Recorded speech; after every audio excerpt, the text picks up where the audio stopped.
vibrant diversity of life that parks protect is at risk.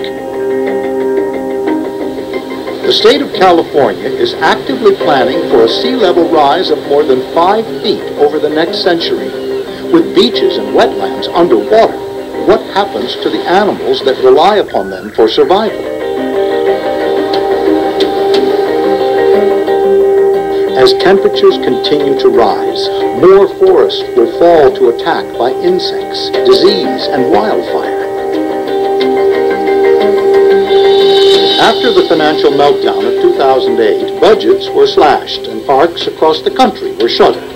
In California, the birthplace of the park idea, 1 in 4 state parks were threatened with closure. California has always led the way in preservation, and the fact that California parks are threatened now is of great concern. Does this mean that as California goes, the rest of the nation goes?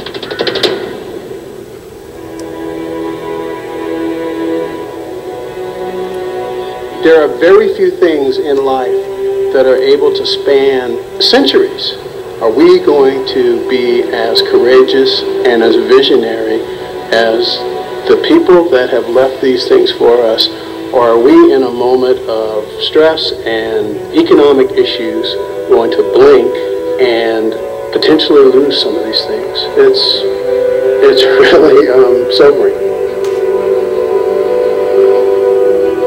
We need these great natural areas to remind us that this was once a great wilderness continent. And we need these storied places to remind us that we did great deeds and some shameful deeds. And we protect both when we protect an original historic site.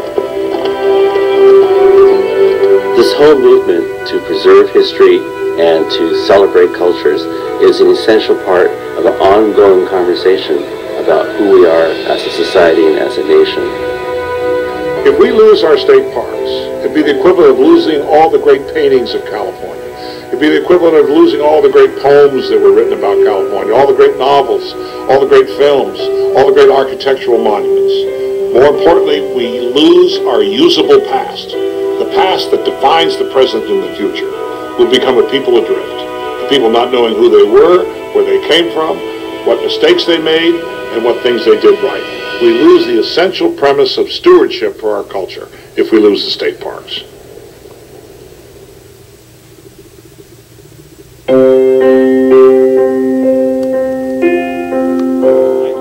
And that seems to be enough to keep them from being frozen out during the winter. I did end up losing one field, probably $250,000 hit. Water, already scarce, is now too salty to sustain crops. If you don't have enough quality water to farm, then there's limits to what we can do with genetics. Coming up, climate change pushes California growers to new limits.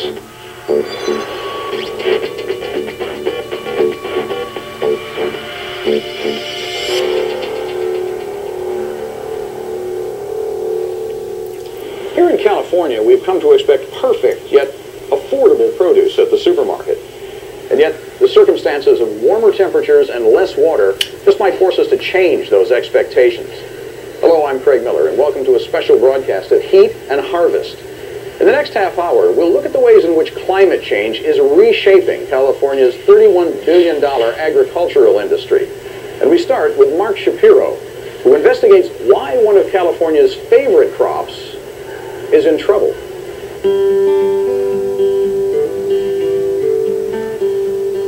I'm heading to the San Joaquin Valley, capital of California cherries. Cherries are part of the lure here, and not just the lure. They're a $200 million a year business. Under the right conditions, cherry orchards like this one can produce nearly 3 tons of juicy cherries per acre. But scientists and growers have noticed that the odds of having a good crop seem to be changing.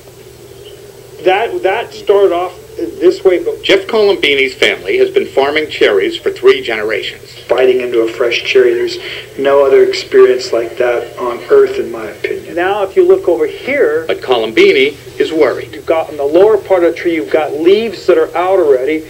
You've got blooms that are done blooming. Instead of coming in all at once, the blossoms are coming in stages, or not at all.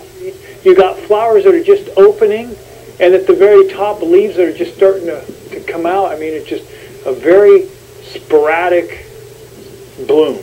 Sporadic blooming is a classic sign that a cherry crop is in trouble. Cherries need to hibernate below 45 degrees over a sustained period of time. Farmers call that chilling hours. When a cherry tree doesn't receive enough chilling, it's a big problem for the production of cherries, because when they break dormancy, the flower buds become imperfect. They're missing parts. And so when you don't have a perfect flower, you don't have an ability to form a cherry. What we've seen over time, over the last 30 years, is those chill hours that accumulate in the winter have been getting smaller and smaller over time, which means that the successful growth of these crops are becoming more and more challenging. Lobel's research has predicted that California's cherry crop could decline by as much as 20% by 2050. Perennial crops like trees and vines produce some of the state's most valuable foods, nearly 1/3 of California's total agricultural value. But they're also particularly vulnerable to climate change. Typically they're in the ground for 20 or 30 years. And what that means is, unlike a crop like corn that you could change out each year, you're really committing over a long period of time where the climate is likely to be changing. And so you have to make much more of a long-term decision, and you have to start to think about climate change maybe more than you would if you were growing an annual crop. At the Delta Packing Company, this year's cherries are being cleaned, sorted, and packaged for markets around the world. A box like this can go for as much as $125 overseas. We're seeing probably 2/3 of a reduction in volume that we would normally see out of our southern growing regions. Right now we're running one 10-hour shift a day in the early part of the season. Typically this time of year we're running 2 10-hour shifts, and there's a lot more volume coming through. We obviously don't have as many people working in the area right now, which is impacting families. If the cherry crop is not producing, really all around it's going to have a pretty bad effect on the industry as a whole. Cherries, it turns out, are the canary in the climate coal mine. They're highly sensitive to changes in temperature and rainfall, which scientists say are being altered by climate change. And in 2012, there's an added twist to the story. Data from weather stations like this one show that while the trees did seem to get enough chill, a lack of fog may have caused the buds to overheat. Dennis Baldacci is a biometeorologist at UC Berkeley. What we're trying to do now is look at long-term climate records and new data sets from satellites to see if there's a trend in reduced fog. The idea is that if it's warmer, there's maybe less chance for the air to condensate and form fog. So more sunlight on the plants, more sunlight on the ground, and the sunlight hitting the buds of the trees will make them much warmer than the air temperature. And so again, the plant will experience less winter chill. While the 2012 cherry crop rebounded late in the season, farmers have been seeing the risks of unpredictable weather. In 1999, the U.S. Department of Agriculture offered crop insurance for cherries for the first time. Records show that farmers bought more policies to cover more liabilities almost every year since. There's always going to be good and bad years in agriculture. Even in the future, there'll be some good years, but those will become relatively less common, and what we consider now a bad year will become relatively more common. It's a gradual changing of the odds of having a good year versus a bad year. And who paid for the estimated $22 million in California cherry losses last year? We did. Taxpayers paid for over 1/3 of that, and will likely do so again in 2012, according to the USDA. California cherry growers have traditionally had a competitive advantage in the U.S. market. So the earliest cherries grown in the United States come out of California. Because our climate is warmer than Oregon, Washington, Michigan, New York, the other places where cherries are grown, the market price for sweet cherries very early in the season is very, very high, and we're marketing cherries into that window when there's virtually no other competition from other cherry-producing areas. But now, Grant says, California's moderate climate may be getting too warm, and cherries could become unsustainable. Breeders are trying to forestall that day with varieties that need less chilling, but it's been slow going.